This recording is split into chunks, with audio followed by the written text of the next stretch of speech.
요즘 연일 산불로 대한민국이 뜨겁죠. 어제 낮에 발생한 강원도 양구 산불을 진화 중인 산림당국이 오늘 일몰 전에 진화하겠다고 했었지만 실패했습니다. 산불이 내일까지 이어질 것으로 보이는데 지금까지 이미 축구장 870개 규모의 산림을 태워버렸습니다. 마을로 내려오는 불길은 주민들이 피신하지 않고 직접 물을 뿌려가며 막아내기도 했습니다. 윤규란 기자가 보도합니다. 산을 덮어버린 시뻘건 불길에 맞서 소방대원들의 진화 작업이 한창입니다. 계속해서 물을 뿌려보지만 초속 10m의 강풍까지 불면서 불의 기세가 좀처럼 사그라지지 않습니다. 어제 오후 3시 40분쯤 강원도 양구군 송청리에서 시작된 산불은 축구장 1000개 규모의 산림을 태우고 아직도 잡히지 않고 있습니다. 산림청이 목표로 했던 오늘 일몰 전 주불 진화에 실패하면서 내일까지 이어질 가능성이 커졌습니다. 대형 산불이지만 다행히 불이 민가로 번지는 걸 막아내면서 인명과 재산 피해는 발생하지 않고 있습니다. 1,700여 명의 인력을 투입한 산림과 소방당국의 빠른 대응도 있었지만 마을 주민들이 소화전과 수도로 직접 불 끄기에 나서면서 참사를 막을 수 있었습니다. 여기 아이들하고 여자들은 다 대피를 시키고 남자들만 남아서 조를 짜가지고 대비를 했던 거죠. 하지만 또 밤이 찾아오면서 주민들은 긴장하고 있습니다. 낮에 투입된 30여 대의 소방 헬기가 철수하고 지상 인력이 방화선을 구축한 가운데 바람이 강해져 다시 불길이 날아오지 않을까 걱정이 큽니다. MBN 뉴스 윤기란입니다. 강원 양구 산불 상황 보다 자세히 알아보겠습니다. 산불 현장에 나가 있는 취재기자 연결해 보겠습니다. 장진철 기자, 큰 불은 잡은 겁니까? 네, 저는 지금 강원도 양구 산불 현장에 나와 있습니다. 산불이 이틀째 이어지고 있는데 진화율은 75%에 멈춰 있습니다. 한때 최대 16km에 달했던 불줄기는 4.2km로 크게 줄었습니다. 현재까지 축구장 1000개 면적인 산림 759헥타르가 피해를 입은 것으로 추정되고 있습니다. 오늘 안에 주불 진화가 가능할 것 같았지만 바짝 마른 날씨와 강한 바람이 발목을 잡았습니다. 오후 들어 이곳 현장에는 초속 4에서 10m 정도의 강한 바람이 다시 불기 시작했는데요. 여기에 불에 약한 침엽수와 쌓여있는 나뭇잎이 불쏘시개 역할을 했습니다. 또 오늘 아침 일출과 동시에 투입하려고 했던 진화헬기 30대가 오전 내내 짙은 연무 때문에 동원되지 못했습니다. 오전 6시부터 헬기 투입이 됐습니다마는 진화 진도가 조금 오전에 연무 때문에 나가지 않는 소강 상태이고요.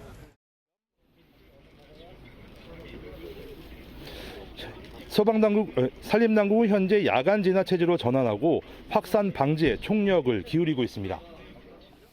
그런데 이번 산불이 낙엽을 태우다가 시작된 거라고요? 네, 그렇습니다. 이번 불은 자영업을 하는 50대 남성이 낙엽을 태우다 발생한 것으로 파악됐습니다. 강한 바람이 부는 상황에서 낙엽을 모아 소각통과 같은 도구를 사용하지 않고 낙엽 더미에 그대로 불을 붙이다가 산으로 번진 것으로 알려졌습니다. 경찰은 오늘 오전부터 최초 발화 추정 장소에서 감식을 벌였고 이 남성을 상대로 정확한 화재 경위를 조사하고 있습니다. 산림보호법상 실수라도 산불을 내면 3년 이하의 징역 또는 3천만 원 이하의 벌금에 처하도록 돼 있고 고의성이 있으면 징역 15년 이하의 중형에 처해집니다. 산림당국은 건조한 날이 이어지고 있어 산림 주변에서 불씨관리에 각별히 주의해 줄 것을 당부했습니다. 지금까지 강원도 양구 산불 현장에서 MBN 뉴스 장진철입니다. 경북 군위에서도 어제 난 산불이 지금까지 타고 있습니다. 이미 240헥타르가 넘는 산림이 불에 타버렸죠. 산림당국이 헬기 39대를 투입했지만 암석지대 틈에 쌓인 낙엽층과 바람 탓에 진화가 쉽지 않습니다. 지우명 기자가 보도합니다. 하늘이 온통 뿌연 연기로 뒤덮였고 산 곳곳에서 연기가 피어오릅니다. 산 정상에선 나무 사이로 시뻘건 불길이 무섭게 타오릅니다. 저수지에서 물을 담은 헬기들이 쉴 새 없이 산을 오가며 물을 뿌립니다. 경북 군위군 야산에서 불이 난 건 어제 오후 1시 10분쯤. 산림당국은 산불 3단계를 발령하고 이틀째 헬기 39대와 진화인력 700여 명을 투입했습니다. 공포에 떨어가지고 자기 정신이 없었어요. 옆에서는 여기는 이제 야성화도 있고 교회도 있고 하지만 인간은 없어요. 진화 헬기가 연기가 나는 곳에 집중적으로 물을 뿌리고 있지만 숲이 우거진 데다 바이트맨은 물이 스며들지 않아 불길을 잡는 데 애를 먹었습니다. 특히 돌틈 낙엽층에서 계속 연기가 나면서 진화대원들을 힘들게 하고 있습니다. 급경사를 타고 산불이 올라가고 그 밑에 골짜기 계곡마다 연기가 자욱하게 있어서 헬기에서 불의 정확한 위치를 파악하기가 어렵습니다.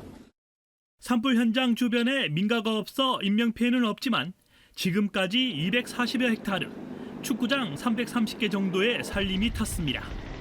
큰 불을 잡은 산림당국은 밤사이 야간 진화대원을 투입해 확산을 막는 데 총력을 기울이고 있습니다.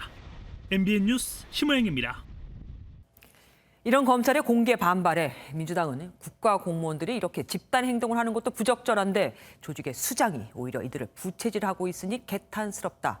그동안 검찰이 본인들의 직분에 충실했다면 검찰개혁에 나서지도 않았을 것이라고 비판했습니다.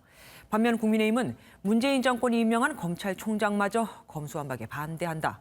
문 정권 실세에 대한 수사 방해 의도라며 맞받았습니다. 민주당은 내일 정책의원총회에서 검찰개혁 입법안의 처리 시점 등을 논의합니다. 노태영 기자입니다. 검찰 수사권 완전 박탈, 이른바 검수완박에 대해 검사들이 집단 반발하자 민주당은 입법 추진에 더 속도를 내고 있습니다. 민주당 지도부는 윤석열 당선인의 검찰공화국 만들기에 검찰이 행동대장을 자임하는 게 아니냐며 검찰의 정치 개입을 정면 비판했습니다. 공익을 저버리고 이익 집단화된 검찰의 민낯을 고스란히 드러내는 겁니다. 윤석열 당선인의 검찰공화국 만들기에 검찰이 행동대장을 자임하는 것은 아닌지. 그러면서 지방선거에 악영향을 끼칠 수 있다는 당내 우려를 의식한 듯 수사와 기소의 분리가 세계적 추세라고 부각했습니다. 그러자 국민의힘은 민주당이 윤석열 정부의 검찰공화국이라는 프레임을 씌우고 있다며 검찰개혁 법안은 이재명 비리 방탄법이라고 맞섰습니다. 각종 권력형 비리, 부정을 포기하겠다는 것과 마찬가지입니다. 특정인과 민주당이라는 내의 핵심 인사들 그리고 민주당에 대한 검찰 수사를 완전히 막겠다는 것입니다. 민주당이 내일 의원총회에서 4월 임시국회 내 검찰개혁 통과를 당론으로 확정할 것으로 보이는 가운데 국민의힘은 필리버스터 등 총력 저지 방안을 검토하고 있어 여야의 강대강 대치가 예상됩니다. MBN 뉴스 노태현입니다. 검찰 내에서만 이러는 게 아닙니다. 법원에서도 판사들이 문제를 제기하고 나섰습니다. 김명수 대법원장의 관행에 맞지 않는 코드 인사에 대해 공식적으로 문제를 제기한 건데 대법원 측은 원칙에 따른 것이라며 일축했습니다. 하지만 왜 그런 인사를 한 것이냐는 질문에 김 대법원장은 아무런 답변도 하지 않았습니다. 서영수 기자입니다. 전국 판사들의 대표회의체인 전국법관대표회의에서 김명수 대법원장의 인사특혜 논란에 대해 공식 문제가 제기됐습니다. 김 대법원장이 법원의 인사 기준과 관행을 깨면서까지 특정 연구회 출신 판사들을 중용한 이유에 대해 설명을 요구한 겁니다. 구체적으로는 일부 법원장이 임기 2년을 넘겨 3년 동안 재임한 점과 일부 판사가 지방법원 지원장을 지낸 뒤 수도권 법원에 곧바로 복귀한 점을 문제 삼았습니다. 투표를 거치지 않고 인천지법원장을 직접 임명한 이유도 설명하라고 요구했습니다. 회의에서 김 대법원장의 인사 편향성 논란에 대한 문제 제기가 정식 안건으로 채택되지 않았습니다. 대신 법원행정처가 인력 사정과 법관의 희망, 당시 상황 등을 고려해 인사가 이뤄졌고 인사 원칙에 반하는 것이 아니라는 설명을 내놨습니다. 회의에 참석한 김 대법원장은 이와 관련해 답변은 하지 않았습니다.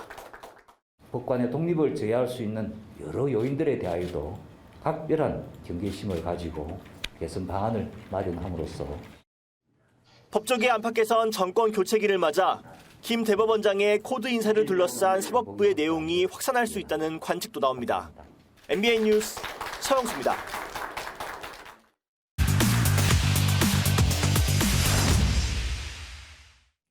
민주당의 검수완박 움직임에 그것도 이번 정권 내에 끝내는 게 목표라는 민주당의 말에 검찰의 집단 반발이 더 거세지고 있죠. 자세한 내용 사회부 길기범 기자와 얘기 나눠보겠습니다. 어서 오십시오. 먼저 검찰 얘기부터 해보겠습니다. 오늘 검사장 회의가 열렸죠. 오늘 연 이유가 특별히 있습니까? 네, 지난주 금요일이죠. 이제 고검장 회의가 고검장 회의에서 검찰 지휘부가 검수완박 저지의 뜻을 모은 만큼 네. 검사장 회의도 빠른 시일 내에 소집될 것으로 예상됐습니다. 오늘 소집된 이유 중에는 민주당 의원총회가 내일 열리는 부분이 감안된 것으로 보입니다. 민주당이 의원총회에서 검수완박 입법 당론을 모을 예정인 만큼 이보다 앞서 검찰 의견을 신속히 정리하고 대응하려는 것으로 보이는데요. 검찰 입장을 정리해 국회에 전달하고 대국민 여론전에 나설 것으로 예상됩니다. 문재인 대통령이 세운 사람 아닙니까? 김호석 검찰총장이 연일 검수완박 반대한다는 입장을 밝혔습니다. 검찰 내부에서는 어떻게 반응하고 있습니까? 네, 김호수 총장은 앞서 대검을 통해 한 차례 또 고검장 회의가 끝난 뒤 반대의 뜻을 표명했습니다. 네. 하지만 고검장 회의가 끝나고 나온 입장문에 검찰 스스로 수사의 공정성과 중립성의 확보 방안을 마련하기로 했다는 내용이 담기면서 일부 검사들이 반발했는데요.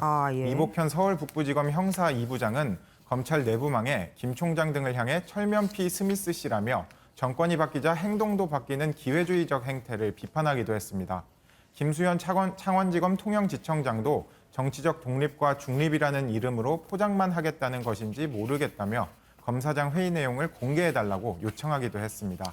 반대 입장 표명에도 진정성 논란이 불거지자 김 총장은 오늘 검수완박 저지에 총장직까지 걸겠다고 밝혔는데 검찰 내부에서 진정성 있게 바라볼지는 조금 더 지켜봐야 할 것 같습니다.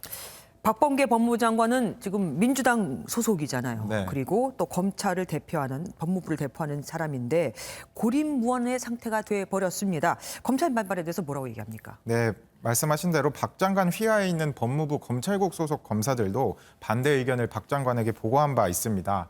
이처럼 검찰 내부에서 반발이 거세지는 것에 대해 박 장관은 일침을 가했습니다.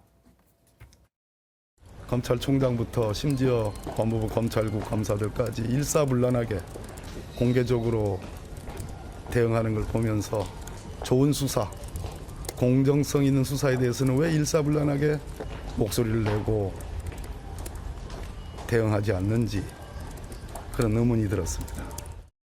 사실상 문제의 본질은 공정성 있는 수사라며 지금 주객이 전도됐다고 검찰 집단의 반발을 비판했습니다. 예. 그렇다면 검찰 수사권과 연결되어 있는 또 집단이 있지 않습니까? 뭐 경찰 같은 이런 곳에서는 어떻게 입장을 얘기하고 네, 있습니까? 먼저 변호사 단체들의 입장을 보면요. 변호사 단체들은 잇따라 검수완박에 대해 반대 목소리를 내고 있습니다. 한 변호사 단체는 정권과 권력 비리를 수사하지 못하게 막는 검수완박은 검찰 개혁이 아니며 국민을 속이는 사기극이라고 지적했고 또 다른 단체 역시 검찰 수사권 폐지를 서두르는 것은 내로남불의 전형이라고 강조했습니다. 반면 검찰 수사권과 연관이 깊은 경찰 내부에서는 검수완박 옹호 분위기가 많은 것으로 알려졌는데요. 실제 경찰 내부망에는 검사 강정기의 시대가 도래하지 않길 바란다거나 검찰 권한 강화는 입법부, 사법부, 행정부를 뛰어넘는 검찰부의 탄생을 예고하는 것이라는 내용의 글이 게시됐습니다. 또 검찰은 집단 반발하는데 경찰은 뭐 하냐며 경찰 수사권 확보를 위해 경찰도 행동을 해야 한다는 자성의 목소리도 있었습니다. 우리가 뭐 검찰과 경찰의 관계를 익히 아는 바 내용도 예상대로입니다. 검수완박과 관련해서 인수위는 뭐라고 입장을 냈습니까? 네, 안철수 대통령직 인수위원장이 검수완박을 인수위에서 논의해보겠다고 언급했었는데요. 인수위는 사법체계를 흔드는 중차대한 사안을 민주당이 강행 처리하려는데 국민 우려가 큰 걸로 안다며 처음으로 비판적인 입장을 내놨습니다. 다만 인수위 측은 윤석열 당선인의 입장은 아니라고 선을 그었습니다. 윤석열 당선인은 아무런 입장 표명을 하지 않았습니다. 윤석열 당선인은 현재 관심이 오로지 민생 안정, 경제 발전 그리고 튼튼한 안보입니다. 그리고 사법부 전국 법관 대표회의가 열렸지 않습니까? 네. 원래 대법원장의 그 인사에 대한 문제 제기를 하기 위해서 모였던 것 같은데 여기에서도 검수완박 논의가 있었다고요? 네, 전국 법관 대표회의에서 일부 법관 대표가 검수완박에 대해 논의해야 한다고 주장한 것으로 알려졌습니다. 현재 검찰권 행사가 문제 있다는 것을 전제로 검찰은 기소권과 수사권을 분리해 검찰은 공소유지에 집중해야 한다는 의견을 낸 건데요. 하지만 정치 편향적이고 오해를 살 수 있다며 반발이 많았던 것으로 전해졌고 실제 법관회의에서는 검수완박 논의는 이뤄지지 않은 것으로 알려졌습니다. 정말 조금이라도 연관된 곳은 다 한마디씩 한 듯합니다. 여기까지 듣겠습니다. 길기범 기자와 함께했습니다. 인수위가 정부 측에 다주택자 양도세 중과 유예 조치를 또 유예해달라고 요청했는데 정부가 새 정부에서 추진하라며 거부했습니다. 문재인 대통령은 부동산 규제 완화에 신중을 기해야 한다고 했습니다. 부동산 정책을 둘러싸고 신구 권력이 충돌하는 모양새죠. 조창훈 기자입니다.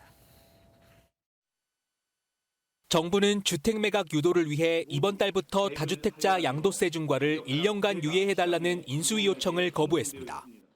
기획재정부는 여러 정책이 결합돼 일관성 있게 추진될 필요가 있다며 새 정부 출범 뒤 추진이 바람직하다고 이유를 설명했습니다. 문재인 대통령은 수석 보좌관회의 모두 발언을 통해 부동산 시장이 다시 불안해질 수 있다며 우려를 나타냈습니다. 하향 안정화 추세가 지속되던 부동산 시장이 불안한 조짐을 보이고 있어 걱정입니다. 어렵게 안정세를 찾아가던 부동산 시장에 영향을 줄 수 있다면서 부동산 규제 완화는 매우 신중해야 한다고 강조했습니다. 재건축 규제나 아파트 대출 등 부동산 규제 완화를 추진 중인 윤석열 당선인 측 정책에 우려를 나타낸 것으로 풀이됩니다. 문 대통령은 세계적으로 금리가 오르는 상황에서 가계부채 관리와 금융 건전성 유지가 중요하다고 밝혔습니다. 정부는 다만 이사와 상속 등으로 일시적 2주택자가 된 경우 1주택자와 동일한 세제 혜택을 적용하기로 하고 법률 개정을 추진하기로 했습니다. MBN 뉴스 조창훈입니다. 하지만 인수위도 가만히 있지 않았습니다. 양도세 중과 유예 조치가 거부되자 새 정부가 출범하면 소급 적용을 해버리겠다며 맞불을 놨습니다. 안철수 인수위원장은 부동산 폭등과 세금 폭탄으로 문재인 정부의 경제가 엉망이 됐다며 아예 직격탄을 날렸죠. 배준우 기자가 보도합니다. 대통령직 인수위원회는 문재인 정부가 다주택자 양도세 중과 유예 조치를 거부하자 즉각 자료를 내며 맞불을 놨습니다. 새 정부가 출범하는 즉시 시행령 개정에 착수해 5월 11일부터 소급 적용하겠다며 규제 완화 기조를 재확인하고 나선 겁니다. 원희룡 국토부 장관 후보자는 시장 불안을 야기할 정책을 추진할 생각이 없다며 부동산 규제 완화 비판에 선을 그었습니다. 재건축, 재개발, 규제 완화 폭탄으로 인해서 국지적으로 고가 주택들 또는 개발 이익과 투기 이익을 누릴 수 있는 주택들이 쏟아질 것처럼 생각하는 것은 큰 착각이다. 안철수 인수위원장은 나라가 빚더미에 놓이고 국민의 허리가 휘고 있다며 문재인 정부에서 경제가 엉망이 되었다고 강하게 비판했습니다. 경제가 빠르게 호전되기 힘든 상황에서 그 책임이 문재인 정부에 있다는 점을 분명히 한 겁니다. 부동산 폭등과 세금 폭탄은 명백히 현 정부의 잘못이지만 그것을 새 정부가 출범하자마자 당장 바로잡기는 힘듭니다. 주택 공급이 바로 늘어날 수도 없습니다. 시간이 걸립니다. 안 위원장은 부동산과 코로나19 대책, 국가 재정 모두 폐허에서 시작해야 할 상황이라며 경제 정책의 변화가 시급하다고 지적했습니다. MBN 뉴스 배준우입니다. 입각이 유력하던 이태규 국민의당 의원. 대선 과정에서 당시 윤석열 후보와 안철수 후보의 단일화를 이끌었던 인물이죠. 이태규 의원이 돌연 인수위원직을 사퇴하겠다고 밝혔습니다. 윤석열 정부 조각과 관련해 윤 당선인 측과 안철수계의 갈등이 표출된 게 아니냐는 관측도 나옵니다. 어제 내각 인선 1차 발표 때 안 위원장 측근이나 추천 인사들이 포함되지 않은 것도 그렇고 인선을 놓고 갈등이 있어 보이긴 합니다. 김도영 기자입니다. 안철수계 핵심으로 단일화 협상을 이끌었던 이태규 국민의당 의원이 돌연 기획조정분과 인수위원직에서 사퇴했습니다. 이 의원은 기자들에게 문자 메시지로 인수위원직에서 사퇴한다며 입각 함합형이 있는데 입각 의사가 전혀 없다고 강조했습니다. 당초 이 의원은 초대 행정안전부 장관으로 거론됐지만 최근 정치인 배제 방침에 따라 통일부 등 다른 부처 장관 물망에 올랐습니다. 이 의원 측 관계자는 행안부 장관의 비정치인을 임명하겠다는 기조에 따라 당선인 부담을 덜어주기 위한 사퇴 아니겠냐고 설명했습니다.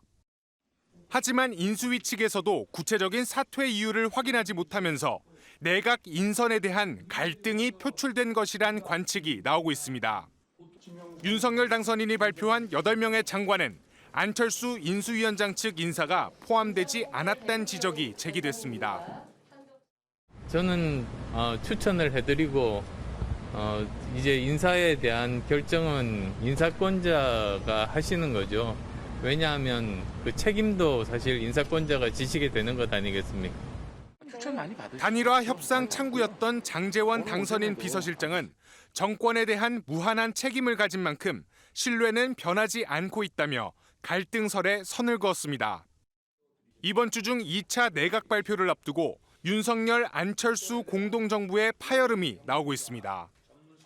MBN 뉴스 김도형입니다. 한편 윤석열 정부 초대 내각에 발탁된 장관 후보자들은 과천청사 등으로 첫 출근을 했습니다. 장관 인선 배경부터 자신에 대한 의혹 해명까지 다양한 목소리가 나왔는데 장관 후보자들의 첫 각오를 주진희 기자가 모아봤습니다.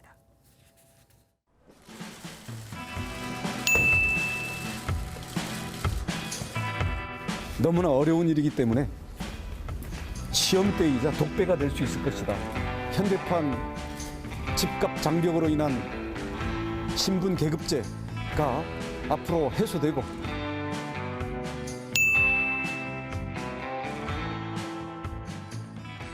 사회 사건 오늘 뭐 언론 보도 나온 게 있던데 그건 혹시 어떻게? 예. 또 다 퇴임 절차 밟고 있습니다.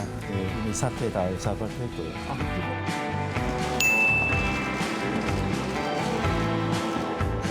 장관님 가치관이랄까 어떤 정신 세계에 있어서 중심을 잘 잡지 못하고 있지 않느냐 하는 것이 일반적인 평가입니다. 오직 일만 잘하면은 능력만 있으면은 진급을 할 수 있다는 그런.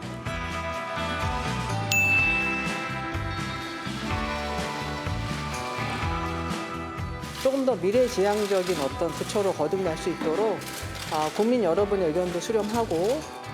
여가부 폐지 쪽이 담당하셨는데 그 입장은 변함 없으신가요? 나중에 청문회 때 소상히 다시 말씀드리겠습니다. 네. 오늘부터 지역 순회에 나선 윤석열 대통령 당선인이 첫 방문지인 대구 경북 지역을 찾았습니다. 자신을 경북의 아들이라고 말한 윤 당선인은 내일 박근혜 전 대통령의 사저를 찾을 예정입니다. 지방선거에 정확하게 말해서 대구시장 선거에 영향을 미칠지 주목됩니다. 정선민 기자가 보도합니다. 윤석열 당선인이 트레이드 마크인 어퍼컷을 선보이자 시민들을 환호합니다. 윤 당선인은 첫 지역 순회 방문지이자 최대 지지 기반인 대구 경북 지역에 대한 고마움도 표시했습니다. 여러분의 이 뜨거운 지지와 격려, 제가 대통령직을 수행하는 마지막 날까지 잊지 않겠습니다. 안동과 상주의 전통시장을 찾아 민심을 청취한 윤 당선인은 구미 국가산업단지와 포항 영일만대교 건설 현장도 둘러봤습니다. 특히 구미의 폐공장을 방문해서는 중앙정부와 지방정부의 불필요한 규제를 모두 풀어야 한다고 강조했습니다. 공무원들이 앉아갖고 따지는데 누가 돈 들고 여기 기업 만들러 들어오겠습니까? 안 그렇습니다. 내일은 대구 달성에 있는 박근혜 전 대통령 사저를 방문할 예정입니다. 이 자리에서 다음 달 10일 국회에서 열리는 대통령 취임식 참석을 요청할 거라는 관측도 나옵니다. 박 전 대통령의 측근인 유영하 변호사는 아직 대화 내용이나 의제에 대해서는 정해진 게 없다고 밝혔습니다. 윤 당선인 측은 이번 TK 방문은 당선 인사 차원이라며 정치적 의미는 없다고 선을 그었지만 지방선거를 앞두고 보수층을 결집하려는 의도라는 분석이 나옵니다. MBN 뉴스 정설민입니다.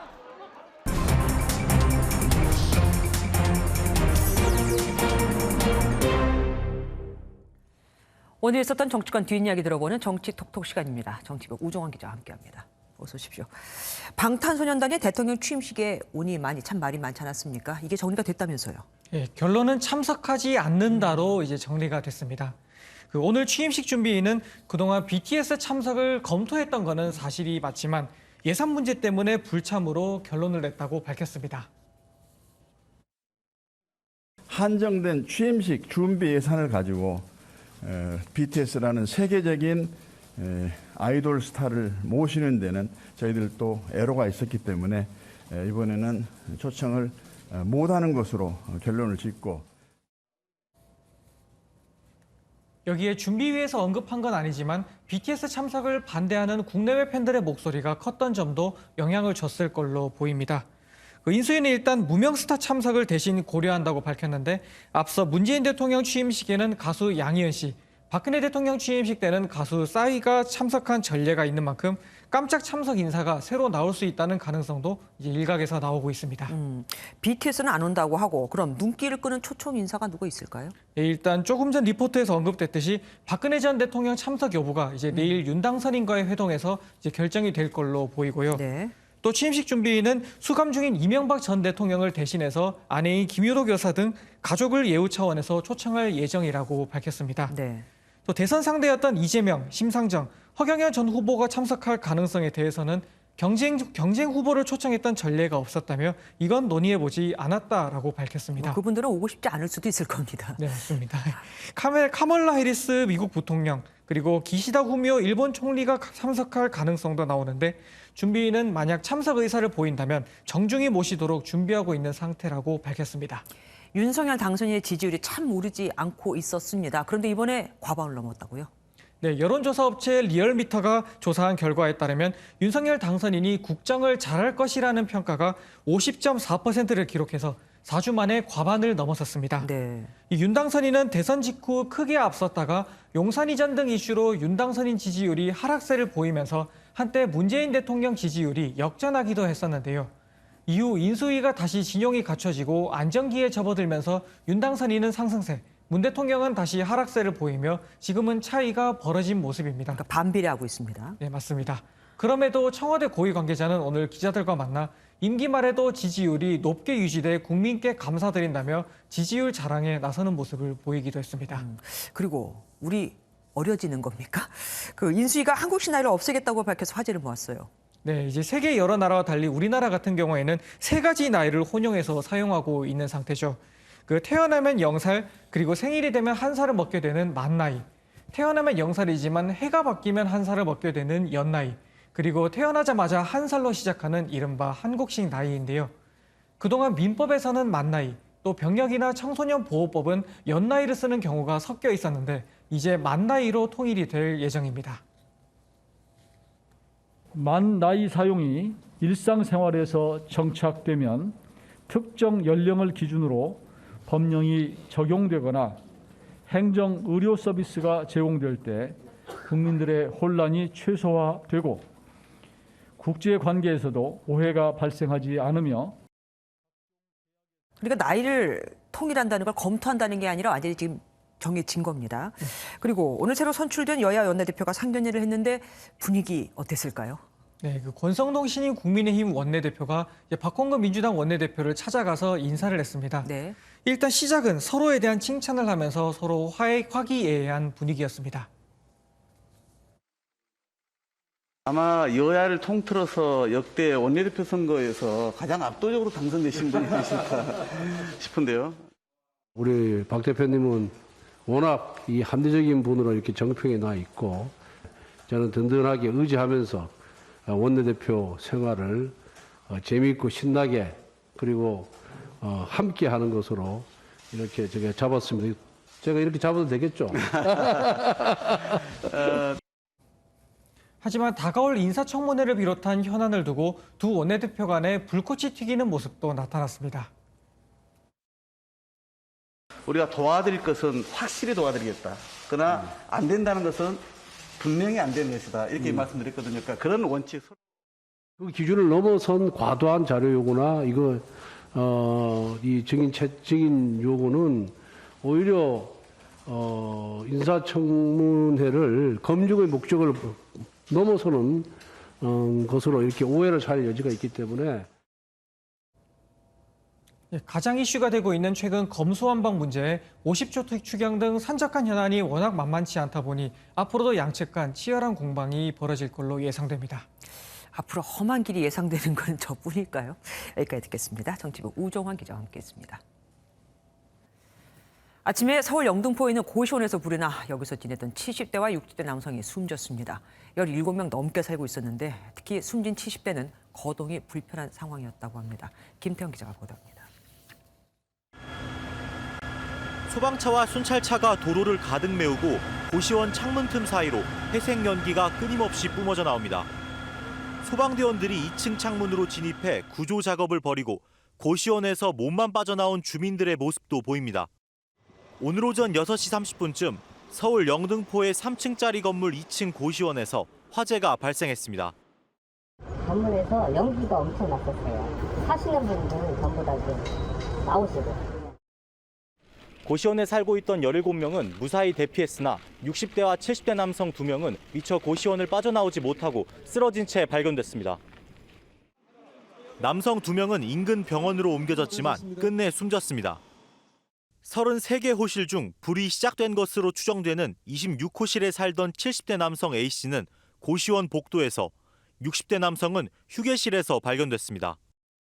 입주민들은 숨진 A씨가 거동이 불편해 탈출에 어려움을 겪었을 것이라고 설명했습니다. 저는 다리가 불편해갖고 이렇게 좀 끌어 다리를 이틀 전인가 3일 전에 병원 갔다 왔으니까.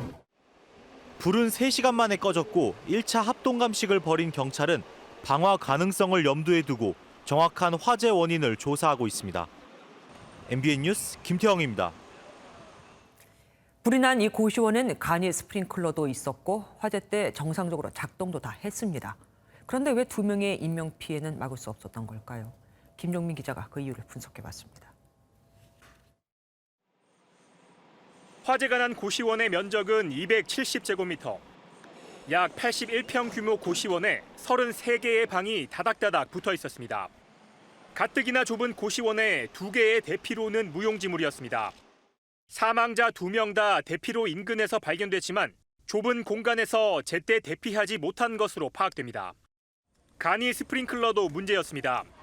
지난 2018년 11월 7명의 목숨을 앗아간 서울 종로 고시원 화재 사고 이후 고시원 등에 간이 스프링클러 설치가 의무화됐습니다.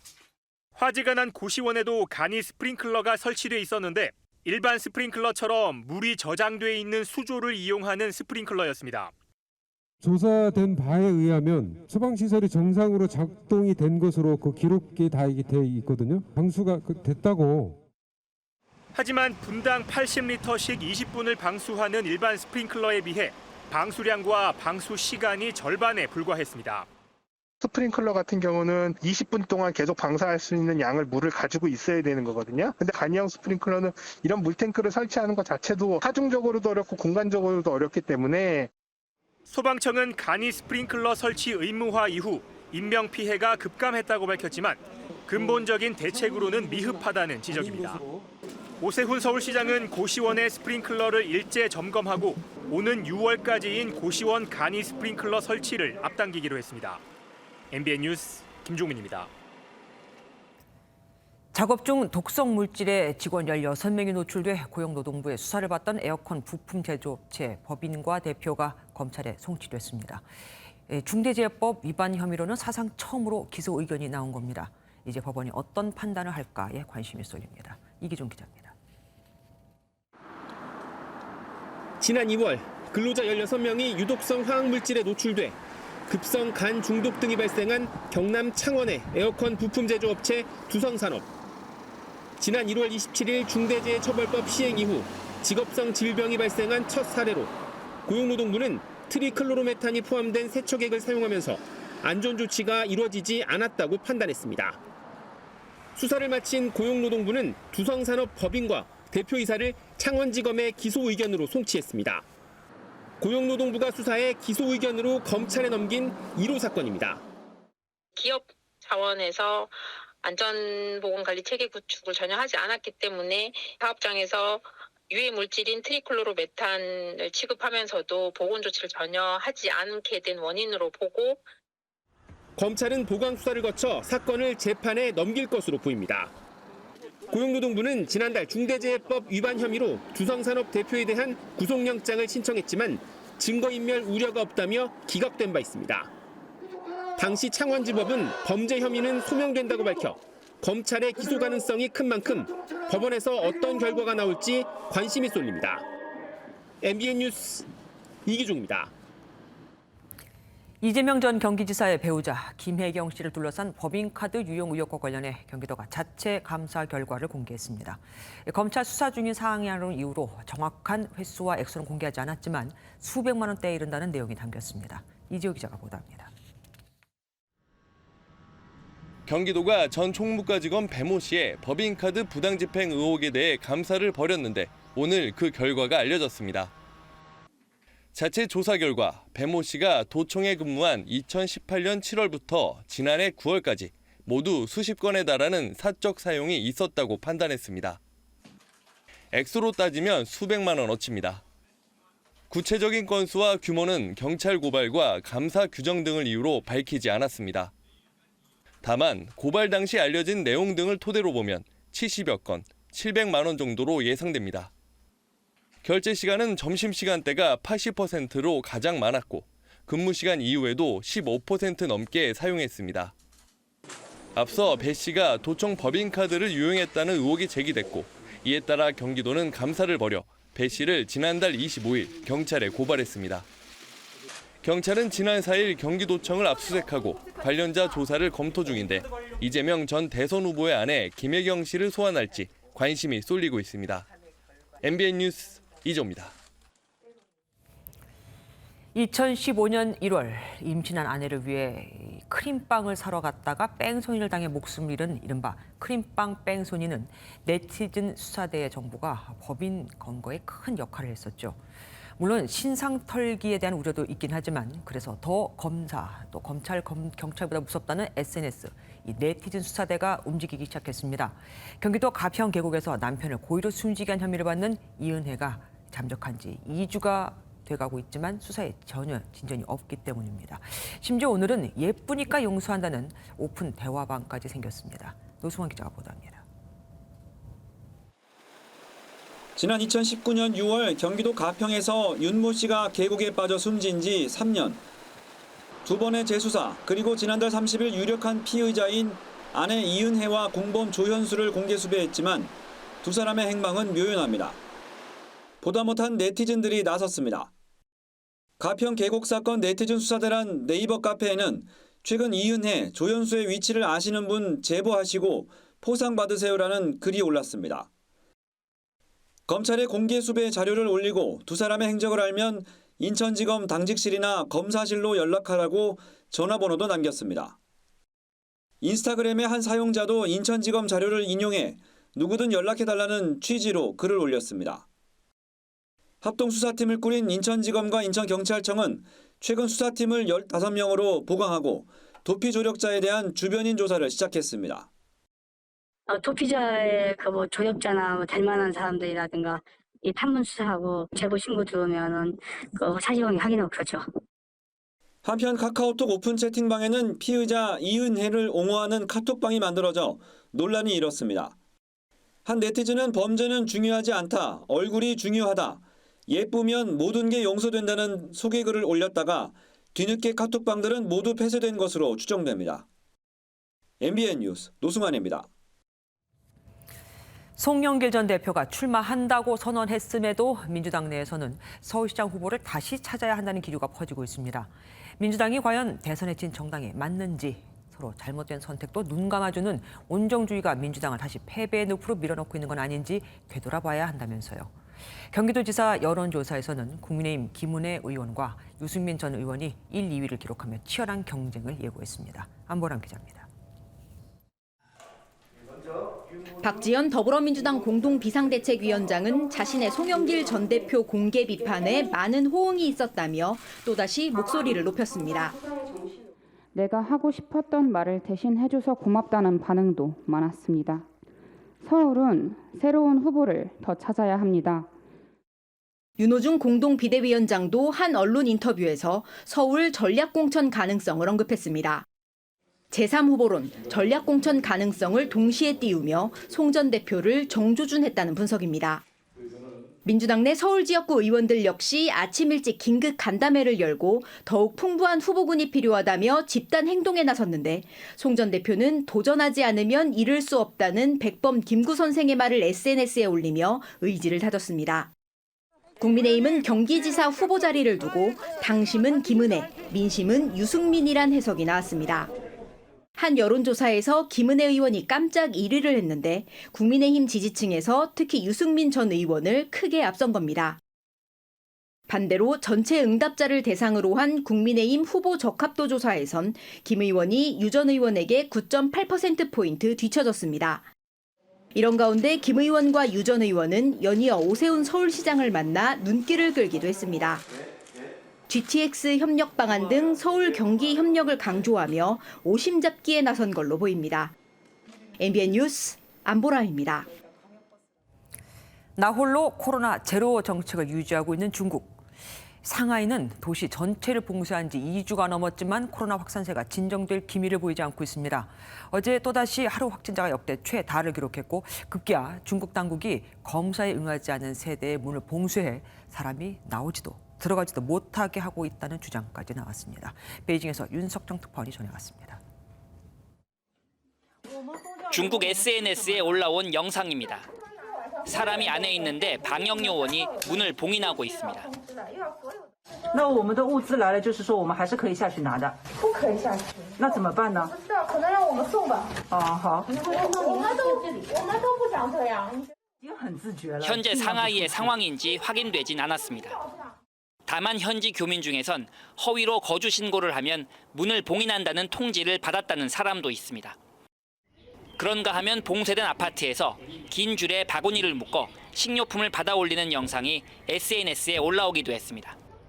봉쇄의 장기화로 주민들의 피로도가 심해지자 결국 상하이시는 구역별 방역으로 전환했습니다. 시를 통제구역과 관리 통제구역, 방어구역으로 나누고 방어구역 주민들은 집 근처는 오갈 수 있게 했습니다. 今天4月11号封城结束，哎呀，出来遛狗了，开心啊，自由啦。 그렇다 해도 시의 60% 이상은 여전히 봉쇄 상태입니다. 이런 가운데 이번엔 중국의 또 다른 대도시 광저우가 봉쇄 위기에 몰렸습니다. 9일에 11명, 10일에 27명의 감염자가 나오자 1,500만 주민 전수검사에 들어갔는데 확진자가 더 늘면 역시 봉쇄될 가능성이 있습니다. 그렇게 되면 중국의 4대 도시 중 베이징을 뺀 선전과 상하이, 광저우가 모두 봉쇄됐거나 봉쇄 중인 사상 초유의 상황이 벌어지게 됩니다. 베이징에서 MBN 뉴스 윤석정입니다.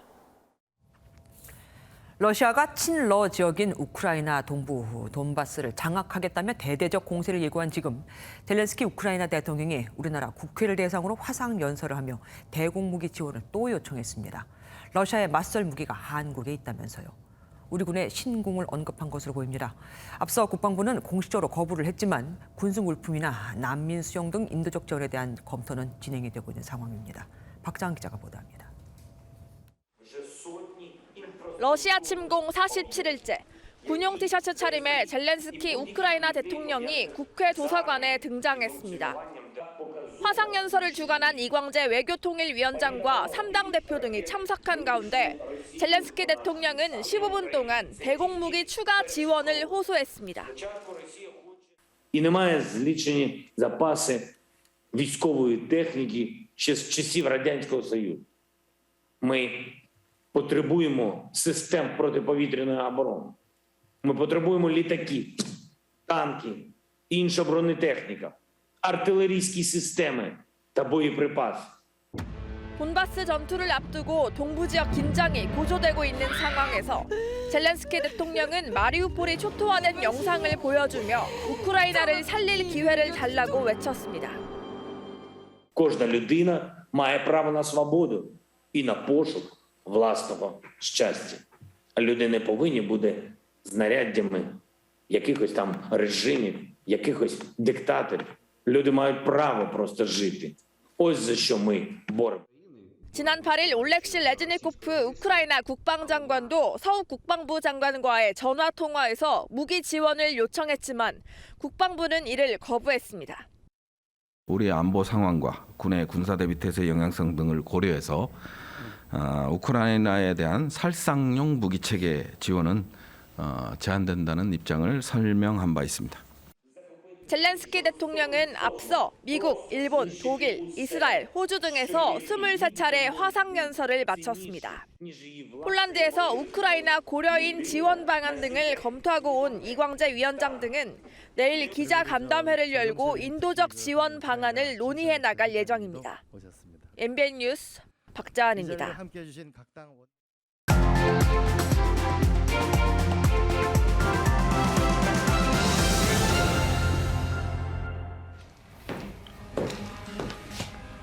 Sie kennen mich nicht, aber ich kenne Sie. Ich habe Sie auf der Bühne gesehen. 베를린 장벽이 무너지기 전 암울한 동독을 배경으로 만들어진 이 영화는 어느 비밀 경찰과 그가 일거수일투족을 감시했던 예술가 커플이 독재 권력에 의해 삶이 무너지는 과정을 생생하게 보여줍니다.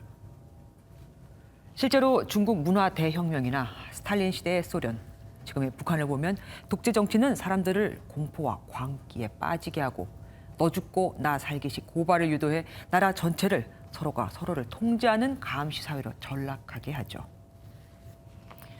그런데 러시아가 자발적인 감시와 이웃 고발이 횡행한 감시 사회로 가고 있습니다. 교사가 학생들에게 전쟁 없는 세계를 노래하는 유튜브 동영상을 보여주었는데 아플싸 학생들이 이걸 경찰에 신고했고 이 교사는 법정에 서게 됐거든요. 판사는 그에게 50만 원의 벌금형을 부과했고 학교는 도덕적 이유를 들어 그를 해고해버렸습니다. 이 사건은 우연한 게 아닌 푸틴 정권의 주도 면밀한 통제의 일환이니 앞으로는 핵무기보다 더 무서운 가짜뉴스가 러시아 국민의 눈과 귀를 사로잡을 겁니다. 푸틴은 우크라이나 침공을 전쟁, 공격, 침공으로 부르는 걸 불법으로 규정하고 러시아군에 반하는 성명엔 최고 징역 15년에 처하는 법안에 서명을 했으며 러시아인들은 인간 쓰레기와 배신자들 사이에서 진정한 애국자를 구별해낼 수 있고 그들을 입안에 들어온 벌레 뱉듯이 뱉어버릴 것이다라는 격한 표현으로 공포 정치를 위한 바람몰이에 나섰기 때문입니다. 실제로 러시아 당국은 쇼핑몰 모니터에 전쟁 금지라는 문구가 나왔다는 행인의 신고로 가게 주인을 체포했고 별표 8개가 적힌 종이를 들고 있는 남자를 재판에 넘겼는데 그 이유가 러시아어로 전쟁 금지가 8글자. 그런데 이 별 숫자도 8개여서라고 하니 웃어야 할지 울어야 할지 모르겠습니다.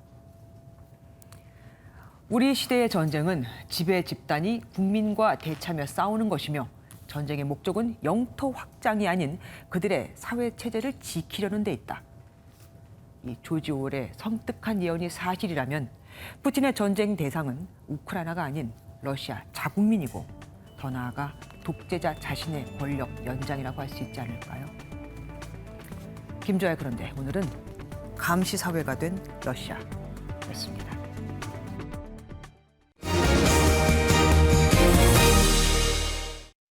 오늘부터 보건소에서 무료로 실시했던 신속 항원 검사가 중단됐습니다. 신속 항원 검사를 받으려면 이제 보건소가 아닌 병원으로만 가야 하고 PCR 검사는 기저질환자나 고령자, 자가키트 양성자만 받을 수 있는 거죠. 조희로 기자가 보도합니다. 서울의 한 임시선별검사소가 한산합니다. 오늘부터 보건소 무료 신속 항원 검사가 중단되고 역학적 관련자 중심의 PCR 검사만 가능해지면서 신속 항원 검사 수요가 병원으로 몰리고 있기 때문입니다. 이 이비인후과에는 하루에 100명 정도가 신속 항원 검사를 받는데 오늘은 지난주보다 검사 수요가 더 늘었습니다. 오전에만 60명 정도 내원하셔서 검사를 진행하였습니다. 점심시간을 제외한 쉬는 시간 없이 검사와 진료를 쉼없이 시행하고 있습니다.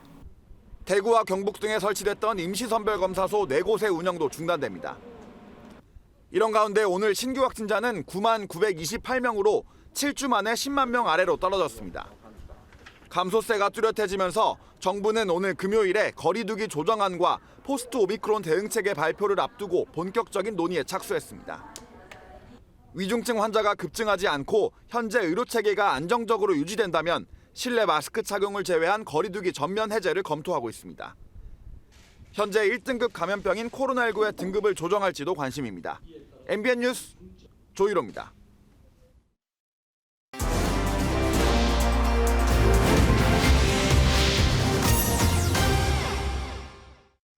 메타버스와 NFT, 이제는 예술, 패션 세계와도 접목이 이루어지고 있습니다.